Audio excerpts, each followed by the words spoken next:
I thought it might be helpful. Sorry, I should have started earlier. Okay.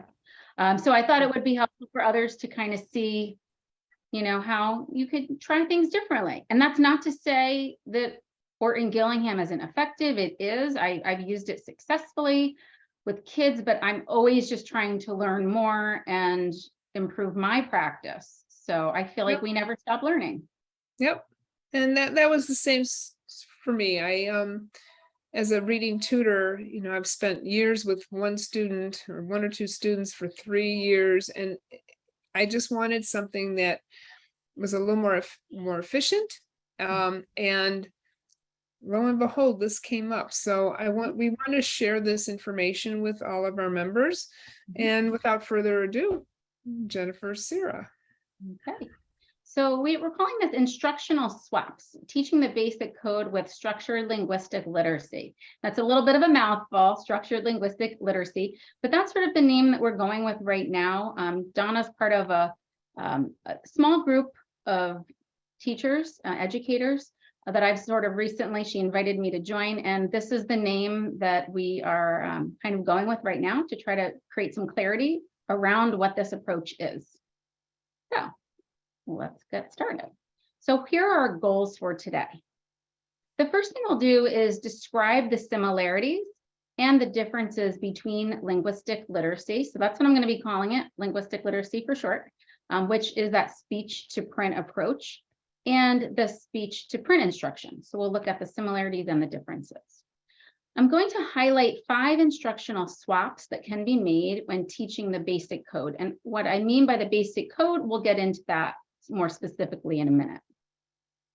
And then we'll describe and demonstrate core activities that can be used to streamline and integrate instruction.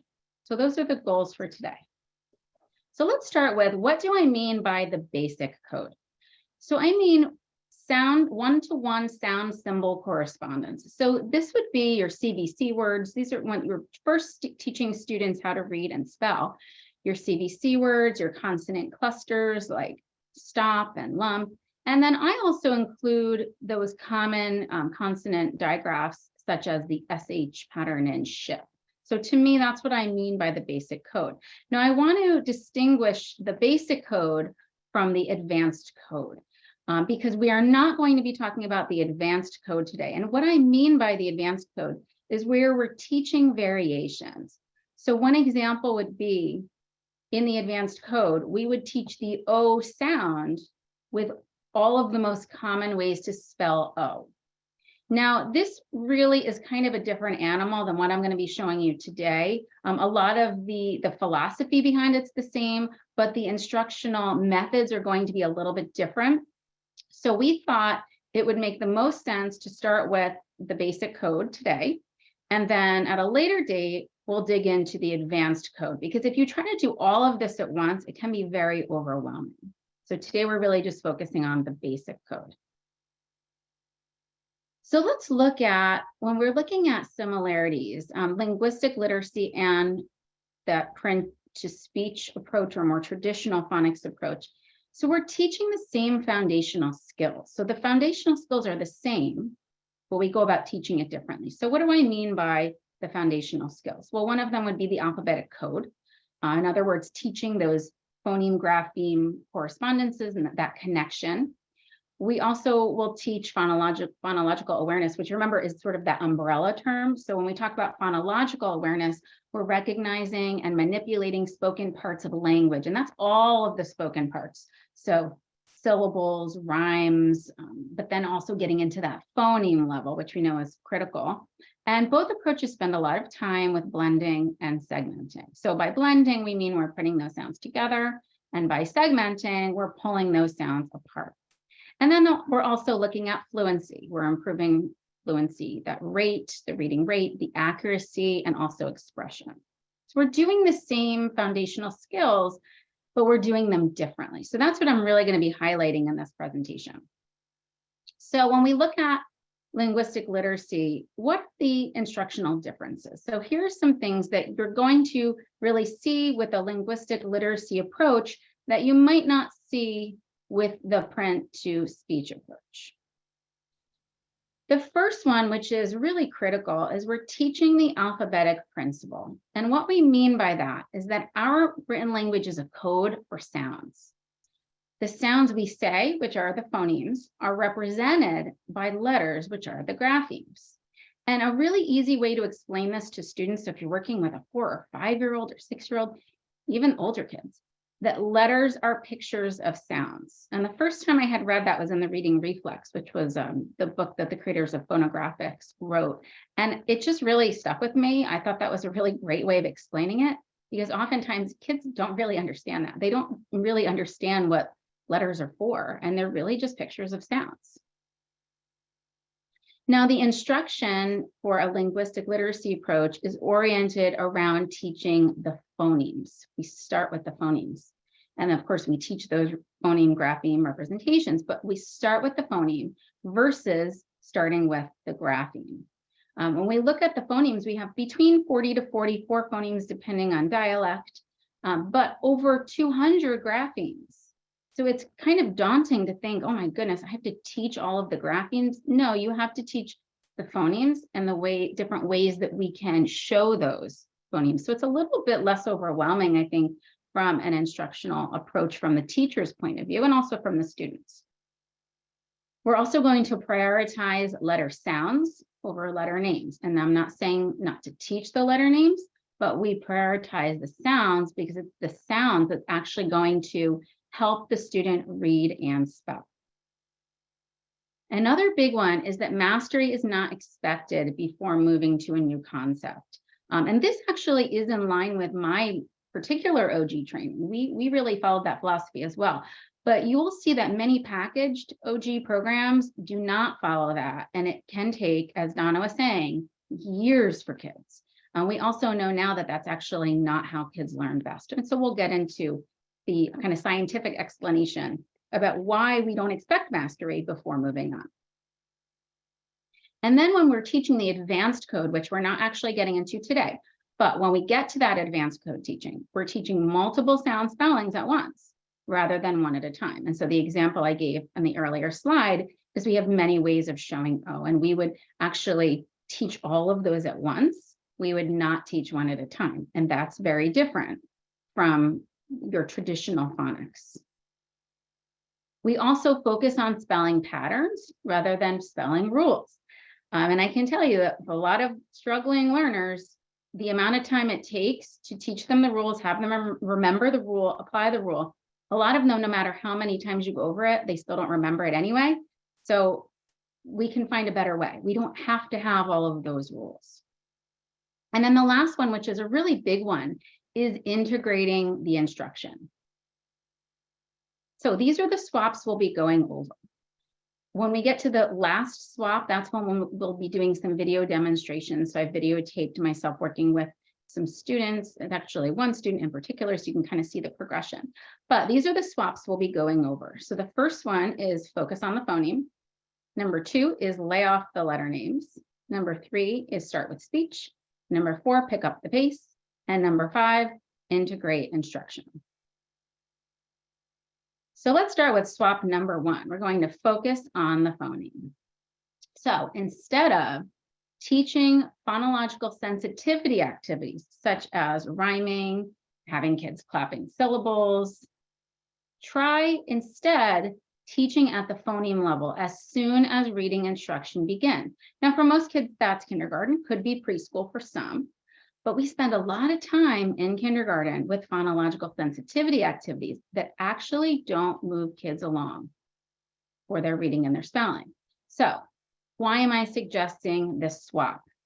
Well, we know that it's phonemic awareness. If you look at all of the research, that's what's actually going to make kids better readers and better spellers, because phonemic awareness is needed for orthographic mapping to occur. Now, if you're not familiar with what orthographic mapping is, it's that process our brain goes through to take a word we've never seen before and have it be a instantly recognizable word. It's in our long-term memory. We pull it, we read it. It's the glue. So that phonemic awareness is really the glue.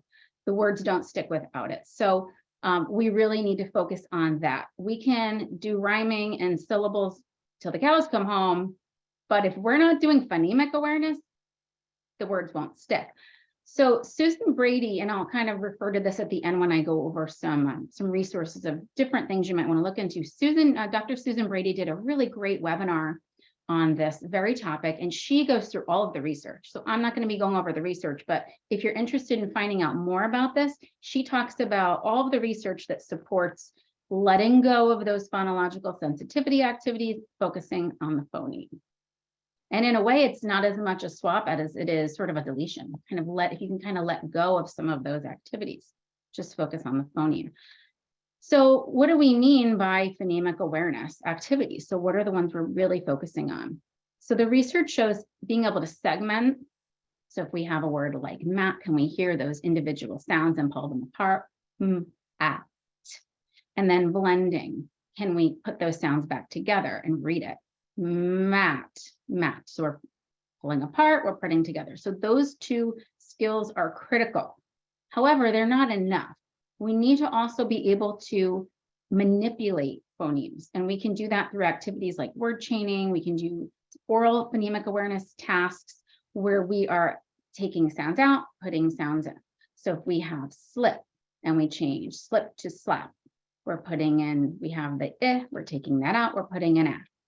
We change slap to clap, we're taking out, putting in. So it's that manipulation, deletion, substitution. Kids have to have that phonemic proficiency in order for those words to really stick in their reading to be automatic. So we want to focus on that. Now, there is a time and place for phonological sensitivity activities, and they can certainly be integrated in other ways. For instance, teachers who are always doing poetry, that's a great time to work on rhyming. When we get into the multi-syllable level and kids are reading and spelling multisyllabic words, then yes, they will have to be able to syllabicate words. So those things have kind of their time and place, but it's not going to help your kids learn to read and spell when they're first starting out. And then of course, anytime we do a dictation task, we're asking kids to write a sentence, they have to take that sentence and they have to be able to segment it into individual words. So we're doing these things in an integrated way. There's another way you can do it, but it shouldn't be during reading and spelling instruction. So the next one is lay off the letter names. And don't panic, because I'm not saying don't teach letter names. Kids need to know the names of letters. But instead of, I'm going to show you this card. I bet many of you have seen this before from a very popular phonics program. Instead of saying the letter name with a keyword and a sound, A, apple, A, B, ball, ba, and you keep going through that, instead of doing all of that, instead, let's just get rid of all of the noise and focus on what's important. So we want to really establish that phoneme grapheme connection. So what can you do instead? So if you have a card like this that you have to do maybe as part of your phonics instruction, I would recommend making your own cards, but just have the letter. Just show that grapheme that you're trying to teach. And when you show the grapheme, you're asking the student to retrieve the sound. And they just give you ah. And you can do the opposite. You can provide the student with the sound, ah, and they have to provide you with the grapheme. So you can do it both ways.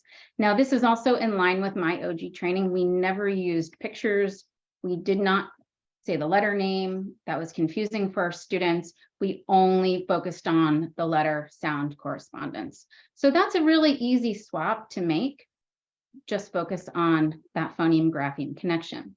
So why is this a swap that I'm suggesting? Well, first of all, research does show that retrieval practice does improve learning. And we know that different kids do require different amounts of that retrieval practice. Some kids learn it very quickly, while others need many, many, many repetitions. So it really depends on your students. But I would argue that including a picture, the letter name, the letter sound, really muddles the instructional focus, which we know is the phoneme grapheme connections. We really want kids to focus on that. You could go through this card deck and you could go through all those letters and sounds, and the child might not even be looking at the letter at all. They might just be looking at the apple or the picture of the ball. So there's really no need to have those cards with those pictures. In fact, most of my students, they're all kids who struggle. Many are diagnosed with dyslexia. I don't use keywords or pictures for any of them, and none of them need it. The other thing we want to kind of caution about when we're teaching the letter names and the letter sounds is that our struggling readers can have confusion. And this one I see all the time. In fact, I just assessed a kindergartner and a second grader recently in the past week, and both of them had the same issue, confusing the letter name with the sound. So if we look at the letter Y, the name of the letter Y, we hear W.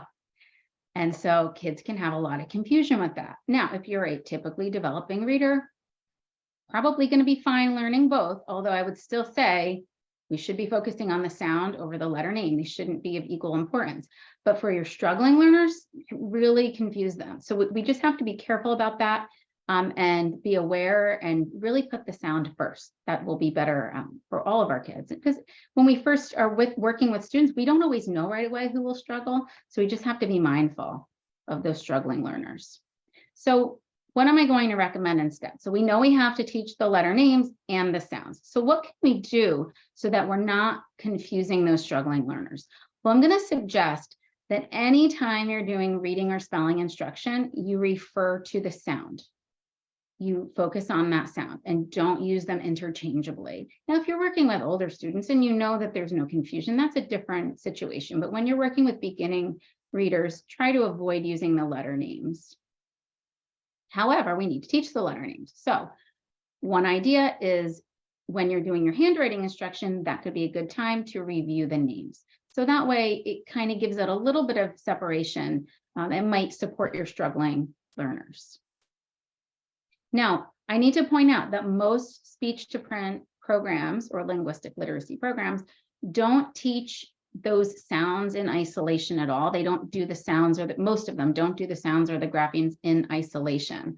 But it can be helpful for those beginning readers that just need a lot of exposure, or some of our older struggling learners who just require a ton of retrieval practice, and that's just something that they need. So it isn't really a one size fits all. We really need to look at the individual student and see what they need. Now, I would say that this kind of instruction is most effective in small group because some kids don't really need to go over the letters and sounds every day, while others might need it. One way, if you're a classroom teacher, I know it's overwhelming. You have so much on your plate already.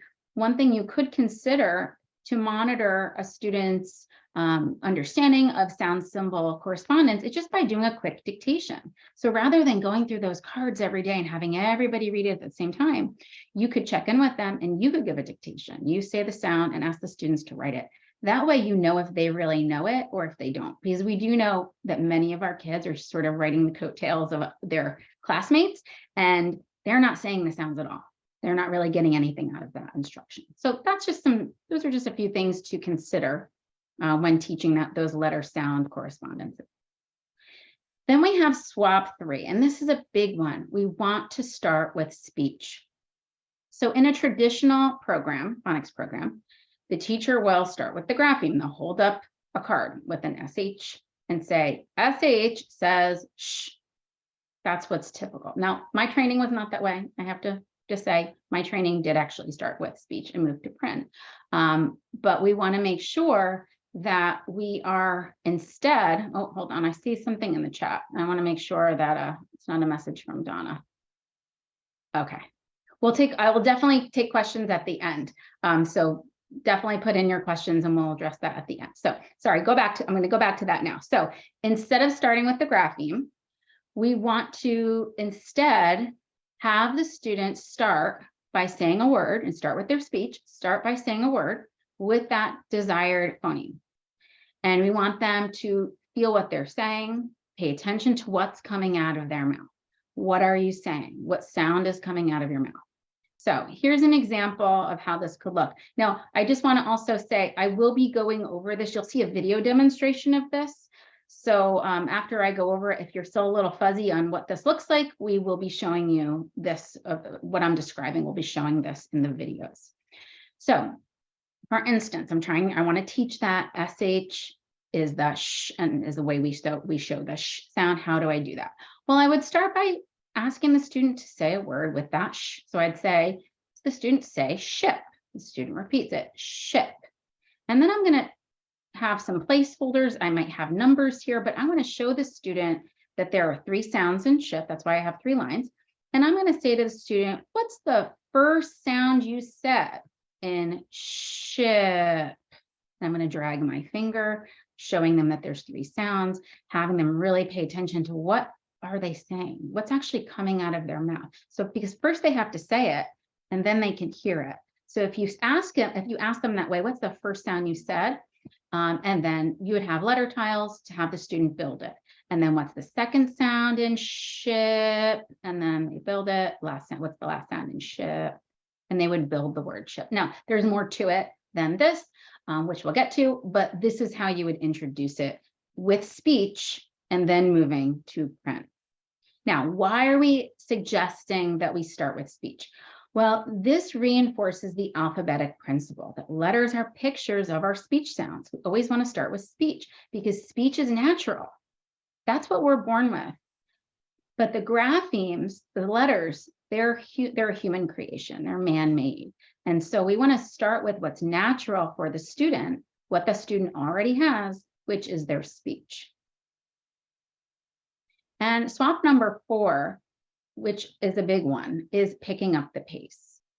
So instead of teaching to mastery before moving on, and we know there are programs out there, I spoke to a parent probably about a month ago. She spent 8 months, or maybe it was even 9 months, working on 4 digraphs. I mean, I can't even imagine how frustrated her child must have been, but she couldn't move on until mastery. The child had mastered it. So we're suggesting we're not teaching to mastery before moving on. We're introducing a concept. We're reviewing it. So we're always reviewing. We're reviewing in a variety of ways, and it's also cumulative. So the student's learning a new letter sound correspondence. The next new learning, you're bringing that sound symbol correspondence back in. So I'll show you an example. This is an activity I do. I call it mixed mapping, where you can see a whole variety of tasks here. So, and at least in my sequence, I do like to teach CK very early on, but then that gets added in. So after then I teach that digraph TH, then I bring in the CK with it. They can build a word like thick. So having the students review in a variety of ways and also having that learning build on each other with that's what we mean by cumulative review, sort of like a snowball. And they're kind of mixing up. We're not doing a whole list for practice. It's mixed up. Doing practice in a variety of ways, making sure we're not just doing isolated work, because we have to be careful. We can't make it isolated and then just have them working on words only. We need to have them read sentences and have them read stories. So it has to be a variety of practice. So why am I suggesting that we pick up the pace? Well, studies show that learning is better when practice is spaced out. So think of that spiraling. You're doing it, you're coming back to it, you're coming back to it again, interleaved with other learning, which means we're studying a variety of things at once and not just one specific thing. And also varied. So we have different kinds of practice. Mass practice or teaching one thing to mastery is not as effective. Now, just going to put this plug in here. This is a book that I've been reading that I've really enjoyed. It's all about the cognitive science of how we learn. So if you haven't read the book, Make It Stick by Brown, Roediger, and McDaniel, I would recommend it if you're interested in learning about the cognitive science. I also love this podcast if you want to learn more about it. This is a podcast I've been listening to lately, the Learning Scientists podcast. That it's just really interesting. It's all about how we learn, not just with reading, but all kinds of learning. So those are 2 different things you can check out.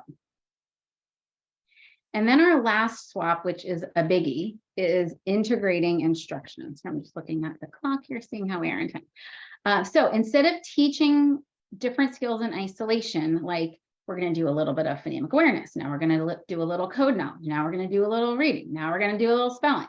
So instead of doing that, it's all integrated. So we have some core activities that we will use to integrate the instruction. Now, I've chosen core activities that you tend to see across any speech to print program or linguistic literacy program. I've been formally trained in 2, read multiple books, have done a lot of free webinar. So I'm familiar with about 4 different programs, officially trained into and familiar with about 4 of them. And it seems that these are kind of those core activities that you can see in all of them. But each program, I have to say, is a little different. They all have their own spin on things. So, but these are the core activities, and many of them will have more than this, but these are the ones you can kind of count on seeing. So we're going to be going over all of these.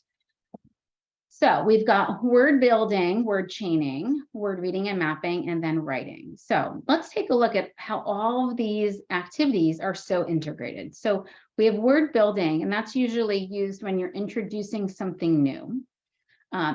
The students are building words with tiles, and then they're mapping the words. So they're building it, and then they're saying, and they're writing the sounds, which is what we mean with phoneme grapheme mapping. I think many of you are probably familiar with that. Now look at all the skills that we're using in this one activity. The student has to segment, they have to blend, they're using and building code knowledge. They're also looking at handwriting. Now, not to say that you are going to necessarily stop every single time they make one little mistake, but you're reinforcing handwriting. You might correct it right in the moment. You might make a little note and then maybe at a later time go back and correct it. So depending on the student, you have to kind of make those instructional decisions, but we're doing all of that just in one activity. And then we have word chaining, which typically is done after you've introduced the new sound spelling, although in some programs, once the kids get to a certain stage, they don't even really do the word building, they go right to word chaining. It really just depends on the program. But when we're doing word chaining, we're changing one phoneme grapheme at a time. So that's where that manipulation comes in, the phonemic manipulation. So you can see over here all the different things we're doing: segmenting, blending, code knowledge, and again, that phoneme manipulation. Then we have word reading and mapping. So that's something you would do after the student has had some exposure, and the student is going to then decode and blend the word. Then they're going to map it, and then they're going to read it back. So again, you're blending, you're segmenting, code knowledge, handwriting, all in the same activity. And then this would be the most difficult skill, just writing or dictation, if you want to think of it as that. Sometimes that writing, it might be they're creating something, they might be creating a sentence, or you might be dictating a sentence. You might be dictating words to them of things they've already learned. This might be a review. You're working on additional things like sentence mechanics. You're having the student read back what sentence they wrote. So you're doing all of these things again. And we're just adding in learning about mechanics as well. So there's a lot built into these activities. And so the instruction is incredibly integrated and therefore really effective. Their kids are getting a lot of practice with the skills they need. So at this point, I'm going to go ahead and show you a little video of each, and we've got about 15 minutes before we do question and answer. So each video, I'll let it go for about maybe 2 minutes each, just so we don't run out of time. So I won't give too many examples of each. You'll have a little bit of an opportunity to see each one. So little background on the student that I'm going to be showing some videos of. Now, I don't videotape my actual students. You'll see like a bird's eye view of the activity that we're doing. This is a little girl who is a first grader, and this was our 4th session. So she had 3 hours of instruction. This would be the next new learning. And when I first started meeting with her, she could not blend really at all. Very difficult, even blending three letters, 3 sounds. Even in isolation without letters, blending, even orally blending, couldn't do it. So you'll see how quickly this progresses. We're already working on 4 sounds. So this is a lesson where we're focusing on words with 4 sounds, initial consonant clusters. Okay, so let's take a look at this picture. And this is a picture of a person going on a swim. Yeah. Now let's take a look. Now this shows the number of sounds we have in the word swim. So this is the word swim. Can you point to the numbers and say the sounds? Let's say the word slowly. Just say swim. Good. So that's going to help us think about how many sounds we hear. Now we have all the letters we need here to build the word swim. Now let's, hold on, give me 1 sec. let's take a look down here, okay, at the word. Before we move anything, let's really think about all of the sounds and listen as we say the word swim. What's the first sound we're not going to need those, just up here. What's the first sound we say in swim? Can you find the way to show and move it and say, you can put it right on that first line. Say the first sound. What's that sound? So there we go. Good. What's that sound? What's the first sound? Good. Now what's the second sound in swim? Keep your chin up and say wah.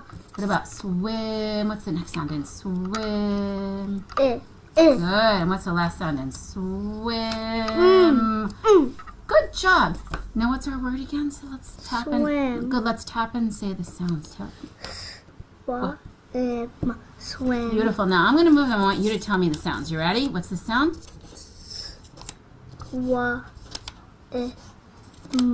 Swim. Beautiful job.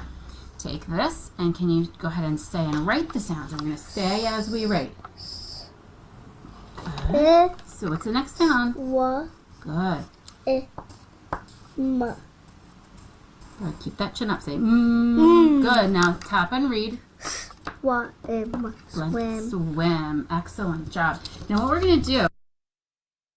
Okay, so I would have then continued on to a second page, but I just wanted to show you one example of word building. So the student, what I just want to kind of point out, I'm not segmenting for her. She has to segment. I'm just saying the word slowly, swim. And when you're doing the word building, you're giving them just the letters they need, all mixed up, and then they have to say the sounds and drag. I have them say the sounds again. They have to say and write. We segment again. So you're going back and forth between segmenting, blending. Now I would have done another handful of words with her. I do like to have the little pictures because sometimes we have kids who are English language learners. I also want them to always be aware that these words that we say and we write represent something. They're representing things or ideas or actions, something. So I would have done anywhere from 3 words to 6 words, depending on the student, how much time we have, and how well they're doing with it, would determine how quickly I progress to the next activity, which is going to now be word chaining. So the first thing we're going to do is start by building the word. Watch my finger to help you. Slip. Slip. So it's What's the first? Say. Hold on, sweetie. Say this. Say the word slip. Slip. What's the first sound you say in slip? Good. What's the next? Hold on. Slow down. Let's watch me. What's the next sound you say? Listen to what you're saying and feel what you're saying in your mouth. Slip. Say slip. What's the second sound we're saying in slip? Keep your chin up when you say Slow. Yeah. What's the next sound in slip? Say the sound. The sound here. What did you pull? What's the sound?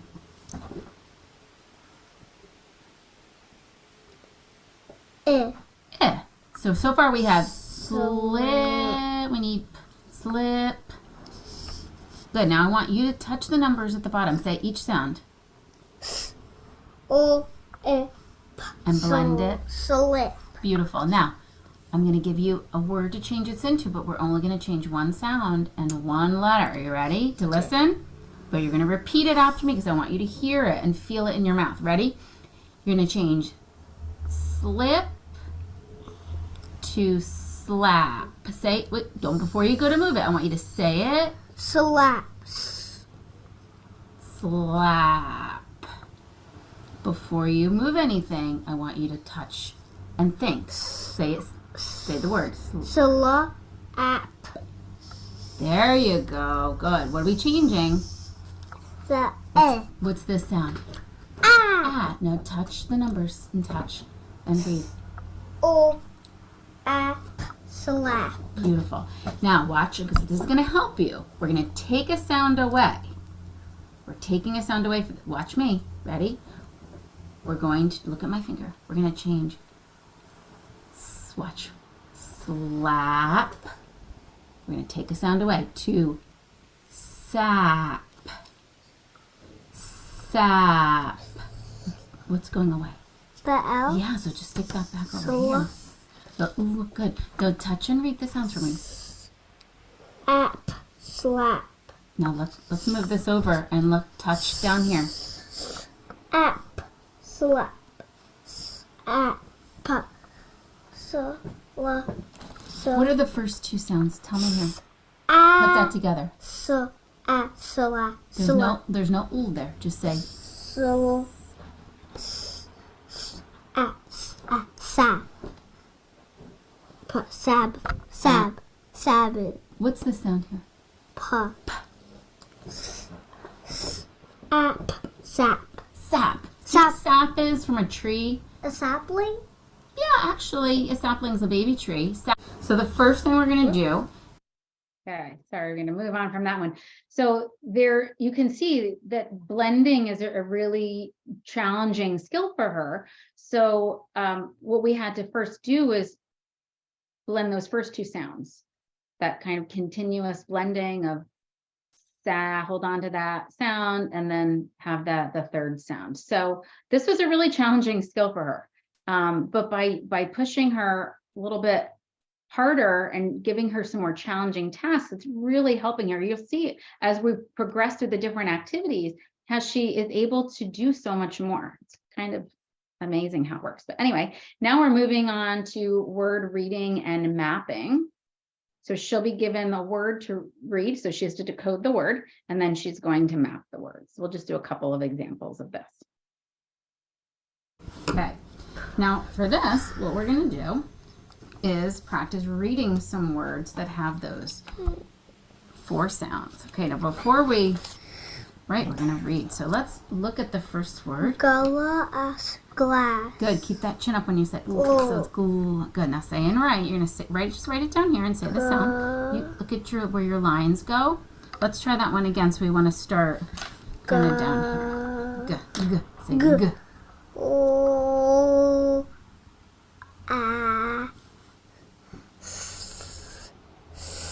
Good. Say each sound. You don't have to draw anything. You can just read it for me. Good. Just try to keep your chin up. I want to say g. Ooh. Okay. Go ahead and erase it. Here's the eraser. Oh yeah. Go ahead and erase that one. Many eraser. That's a really good eraser. Okay, I'm going to move on because of time. Again, she's decoding the word, and then she's saying and she's writing the word, she's segmenting it again, she's blending it. And you can hear that this student has a lot of difficulty. She schwas everything. So everything is ga, pa. So when I tell her, keep your chin up, I'm trying to keep that chin up. So it's g, not ga. So that's something that we're working on as well, just so you understand why you keep hearing me say, keep your chin up. So for this next task, what we're going to be doing is writing. And again, for time, what I have kids do first is I'll dictate some words, and then they'll go ahead and do a sentence. So I'm just going to show you a quick little, we don't have time to watch the whole thing, but I'm going to have her, I'm going to dictate a bunch of words. I think I dictate 5. So what I would have her do, I'll show you an example of that. But what I would have her do after dictating those 5, I would then have her read back the whole list. I'm not going to go through all of that because of time, but I will show you how I would dictate to support that learning, because she's still learning to write words with 4 sounds. So I'm going to be putting in sound lines for her to support that process. Okay, we're going to begin by doing some review of words we've already learned. But the first thing we're going to start with are some words that have 4 sounds that can be a little tricky. So to help you with this, I'm going to have you tell me the sound first. And I want you to tell me all the sounds you hear in the word. And as you're telling me each teeny tiny sound, I'm going to write a little line, and then you're going to spell the word for me, okay? So let's start by just having you repeat the word for me. Can you say the word flag? Just the whole word. Flag. Now I want you to tell me all the little sounds that you hear in flag, each teeny tiny sound. Flag. So you say flag. Flag. Good. Now, you see how I drew those little lines? What you're going to do now is say the sounds and write flag. Nice and slowly say. Say flag. Say ooh. Good. Now let's say, I'm going to point, or you can point, say each sound again. Flag. Flag. Good. Okay. The next word we're going to do is the word snip. Say the whole word first. Just say the whole word. Snip. Now I want you to say it very slowly, each sound. Snip. Good. Now when we say this, it's n. Snip. Now say and write snip for me.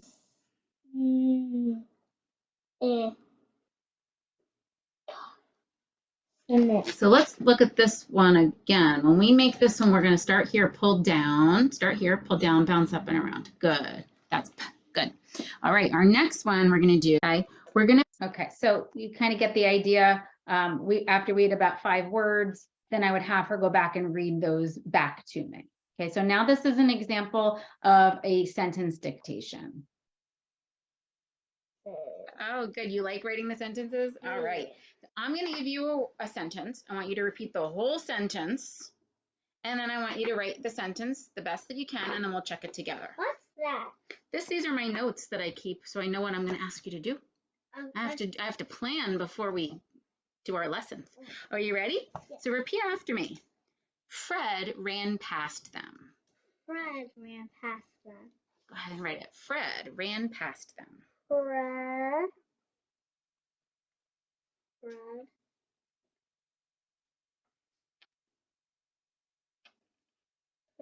ran what? In the space. Ran past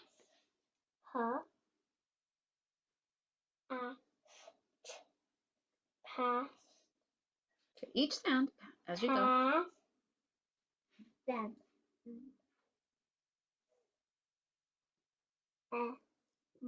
Them. Good job. Okay, beautiful. Now, let's go ahead and read back what we wrote. Now, we want to make sure we're looking at and really sounding out what we wrote. Fred. Now, does that say Fred? What does that say? Okay, now, does this say Fred? Look at what it says. What does this say? Look down. Don't look up. Look down. Fred. Does it say Fred? Where's the ooh? Or does it say fed? Fed. It says fed. You had the duh. That was correct. You had that. But right now it says fed, and we want Fred. You think you can add in the extra letter that we need? There you go. Good. Say your sounds good. Now we can read it. Fred ran. My R changed into the N. So let's sound it out. Does this say ran? And. Or does this say run? And. Is that what letter is that? U. It's a U. That's an So that would say Fred run. Can we make it say Fred ran? Ran. Good. So let's start at the beginning. Read it back to me. Fred ran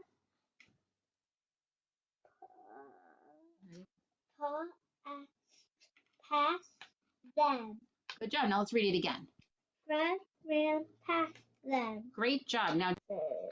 Okay, and then the next step would be reading text. So it might be sentences or a story. And we're running low on time. We've got about 10 minutes. So let's go ahead. No, I'm not going to show. This is actually not from the student. I just wanted to show an example. You don't need to jump right into a long text. You can have the student work on some sentences. This is actually an example. I had recorded one of my first graders that I just taught the O sound to, because I didn't have a video from this specific student I was working with, but just wanted to show you don't have to jump right into a story. You can start with sentences, but we're going to move on. So The next step would be reading in text. So this is an example of a little story. I had her read the first 2 paragraphs. And then the little clip that I had, I was going to show you, I read back to her so she can hear the fluent reading, and then she reads back to me again. But we're running low on time, and I want to make sure we have enough time for question and answer. So I'm just going to show, I'm going to fast forward and just show just a little bit of her reading. And you can see she's definitely struggling through it, but she's doing a great job considering 4 sessions ago, she was unable to read CVC words. So just show you a little bit of this. Stop. Now we're going to stop. I'm going to read from here. I'm going to go back. You don't need to have me read. Stop. Bam. What's going to happen? They bam in together. Yeah, he's going to hit the trash truck. Okay, I want you to come back to the beginning, and we're not going to read the whole thing. I just want you to read back to me what you've already read. Go ahead. Fred is on Point, and I'll point here. a trip to his gram. Fred sits in his van. A black truck. Do that one again. Black truck. Trace and say. Trace with your finger. Truck. Trace with your finger. You're not tracing. Trace. Trash truck is Point from below, and I'll point up here. A black trash truck is in say for front of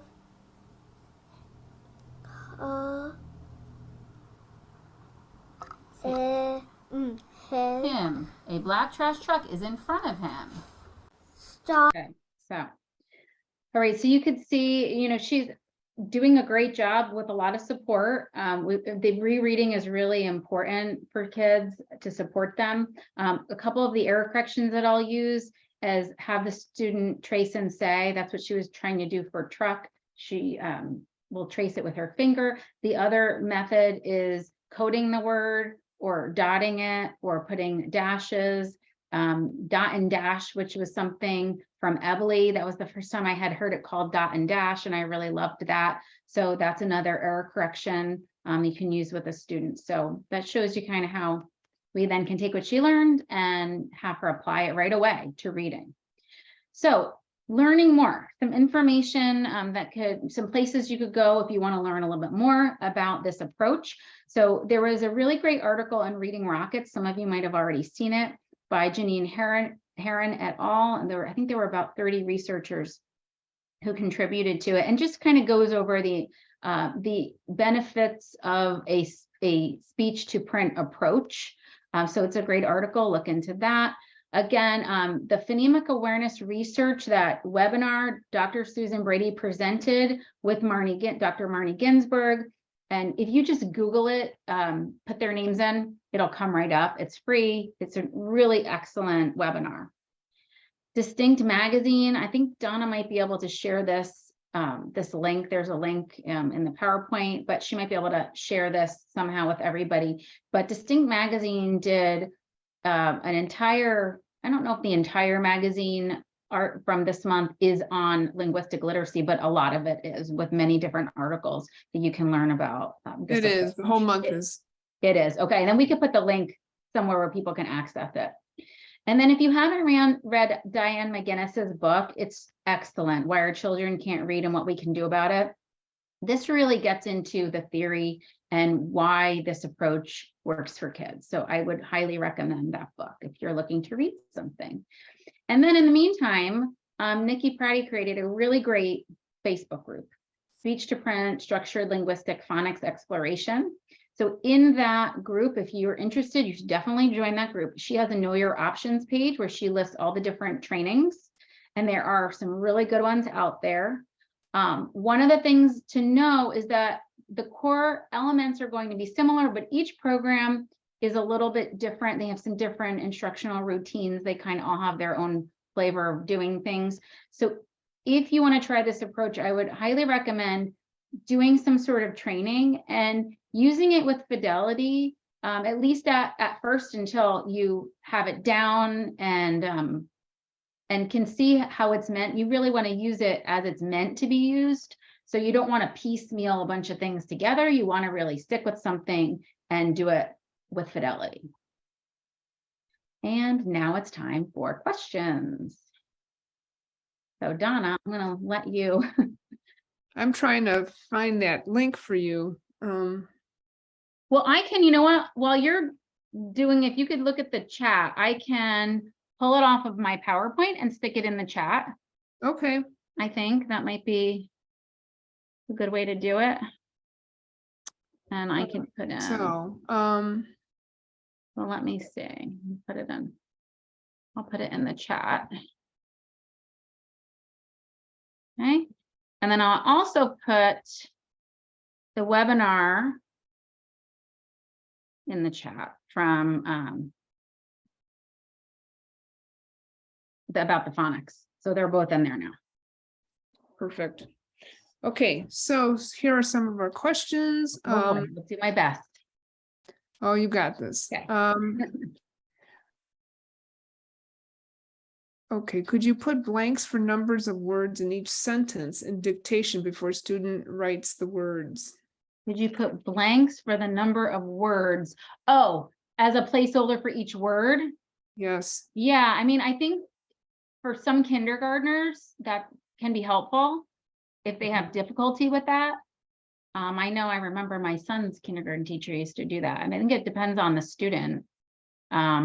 Especially if they have auditory memory issues, you want to help them out. Yeah. That's scaffolding. Yeah, and what to- and you know what? Some kids can't hold a whole sentence. Mhm. So you might even need to I would always start by giving them the whole sentence. It might only be a 3-word sentence with really little ones. And then you might need to do 1 word at a time and then have them read the sentence back. So it depends on their working memory, how much they can hold in. Evely does something really great. I love, I've seen Nora do this in a bunch of her webinars where she puts in a line for the syllable and then little lines above it for each sound, which is a great scaffold for a student that needs that, even the little ones. Mhm. Okay, next question. Are you familiar with UFly? The process you're explaining seems very similar. How do you think they compare? So it's interesting. So UFly is very similar to the OG training that I received. I went through a 2-year graduate program. We did a 100-hour practicum working with dyslexic students. And it was a really, in terms of OG training, I think it's as good as you're going to get. It was really fabulous. And it moved very faster than a lot of kind of like the packaged OG programs. When I first looked at UFly, I thought, oh, that's almost the identical lesson plan. But UFly, one thing that was different is UFly does start with the print and then moves to the speech, as far as I've seen. I know in my training, we always started with the sound. So we would say, you know, ship, shot, shin. What do you hear? What's the first thing you hear? What's the first sound you hear in those words? Which I actually think the way we do it in the linguistic approach with the linguistic literacy of saying what's the first sound we say is a little more effective than what's the first sound you hear, because some kids can't hear it. So, you know, it's sort of like you're giving this. So back to UFly, I mean, you're doing all those foundational skills. You're doing the same foundational skills, and they do use word chaining. That's a little different than most OG programs don't necessarily do word chaining. But I think one of the biggest differences, at least from what I've found, particularly is when you get to the advanced code. With the linguistic literacy, it moves much faster at the advanced code. I have to tell you, I didn't believe it would work. The first time I watched a webinar and someone said, oh, well, you can teach O and all the different ways to spell O. I was like, are you kidding me? How can that possibly be? I was a skeptic. And then I had a student who had gotten OG in school and she still is reading almost a year behind. And I thought, she's been getting OG. She's still having trouble. Let me give this a try, because I had already been learning about all this, but I didn't really have the right student to try it out with. And I did it, and it just accelerated her process. I think I worked with her for 4 months, 2 hours a week.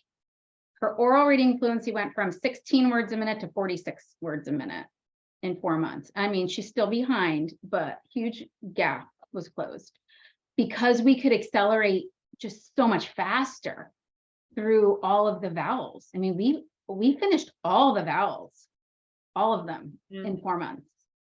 And I retested her. She scored in the average range on the woodcock, the tower. It was really phenomenal.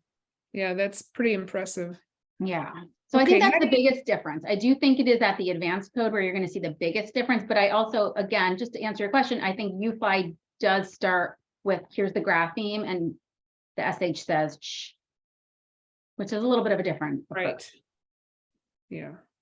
It doesn't sound like much, but it really is. It's Well, and I also think teaching the alphabetic principle is huge with this approach. It really is, like having that conversation with student and saying, do you know what letters are? Letters are the pictures of our sounds. So we really, when we're starting with a word and we're going from there. I just assessed, I think I was telling Donna, I just assessed a kindergartner. Yesterday, she knew every single letter sound. She couldn't do anything with it. Couldn't blend, couldn't segment, she couldn't read a word. So all of that letter sound knowledge is nothing if you can't do anything with it. So I think the integration is key with this approach. I think it'd be kind of cool to use the cue, like draw the picture instead of draw. Well, phonographics does call them sound pictures. They do. Yeah. It's just our thinking has to be switched. Yeah. Okay, how do you do irregular words like from? It's actually the same way, which is the beauty of this. And I had actually been teaching it this way for quite some time. So you just teach them, we're going to spell from. We're going to learn how to read and spell from. What are the sounds you hear in from? And you have them tell you the sounds. From. And you write a sound line for each. Just like the example when she was giving me the word and I was writing the sound lines, you write the sound line and then you show them the word and you show her, this is from. And then you ask the child to map, and you can point out, and I do point out, I will say, do you notice, look at how we're spelling it's not the way we usually do. That part's a little tricky. So when we're writing this word, we really need to be mindful of that. Think about that. And then the student will say and write from on the sound lines, and they'll do from. And then I have them copy it again. And then we'll erase it. And then we'll write it again from memory. So we will write it multiple times. And then I make sure it's included in the next lesson. It's included in sentences. It's included in the story. We come back to it over and over. I include it in the mixed mapping task. So they're coming back to it over and over again. When showing the graphemes for letter and sound, for letter, sound, letter, name, knowledge, what are your thoughts on using picture embedded letters? You know, I've heard the research on that is good. I've just never done it. I don't know if it could be great. If you have a student that just doesn't seem to be able to learn it any other way, I don't see why not.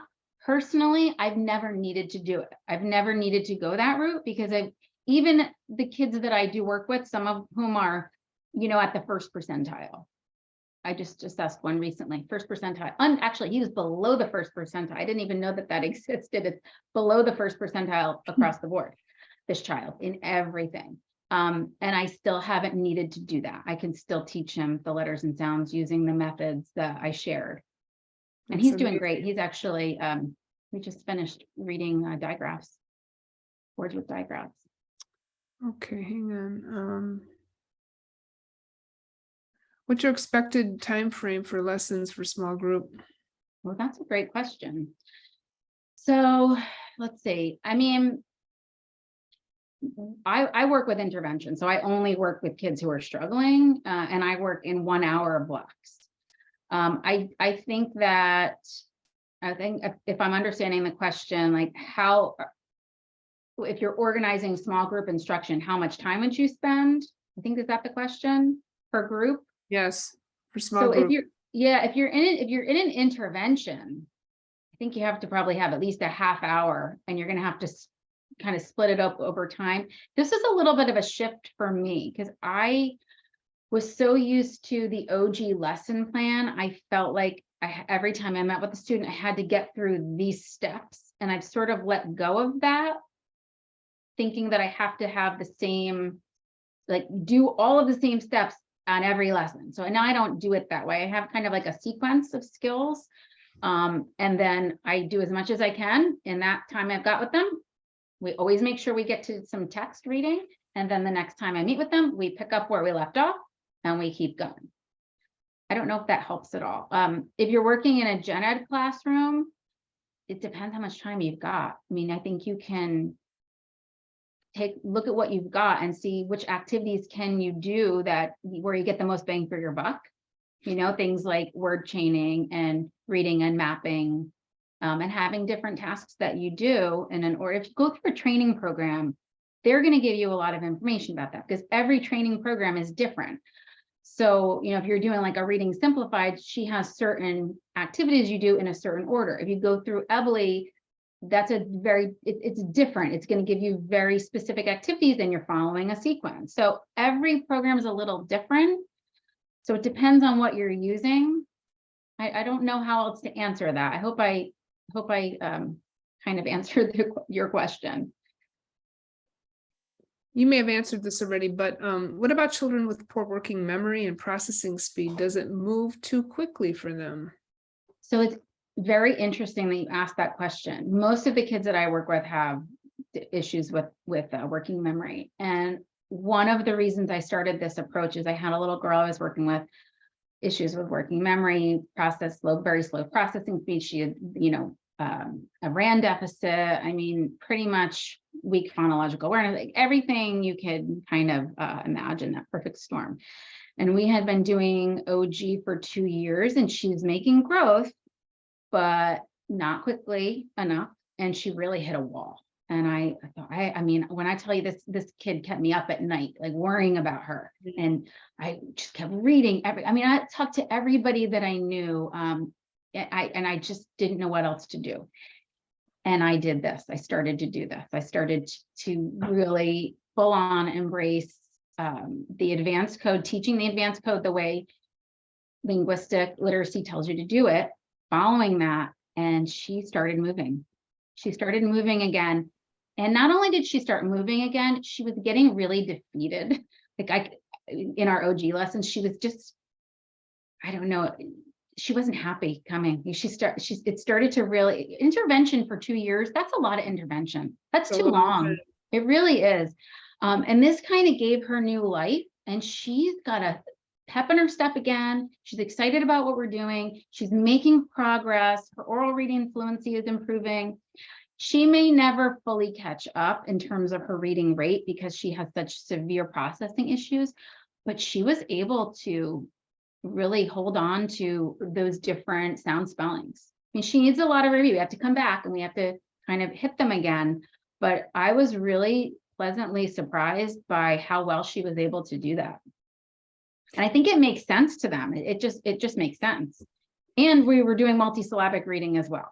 That's the other thing. Like we get into multi-syllable work pretty quickly.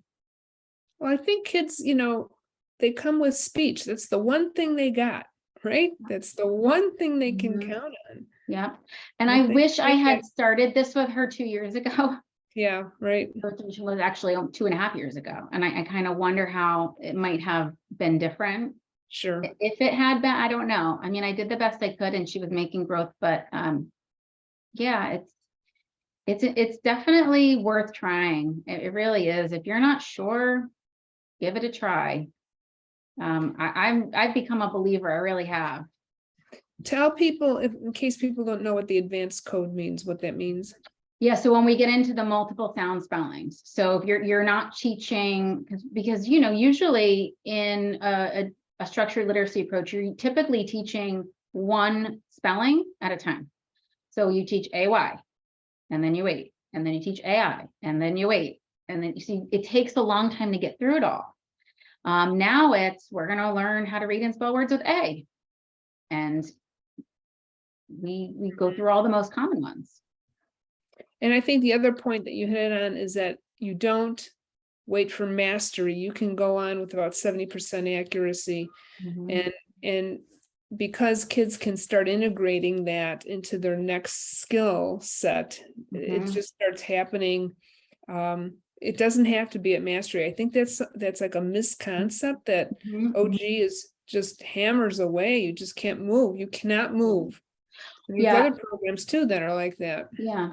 Well, and that was something that was, my program actually wasn't like that, which is probably why it was so effective, because we didn't do that. Every single time I met with, even when I was doing OG, we were trained that every time you meet with a student, you review and you teach something new.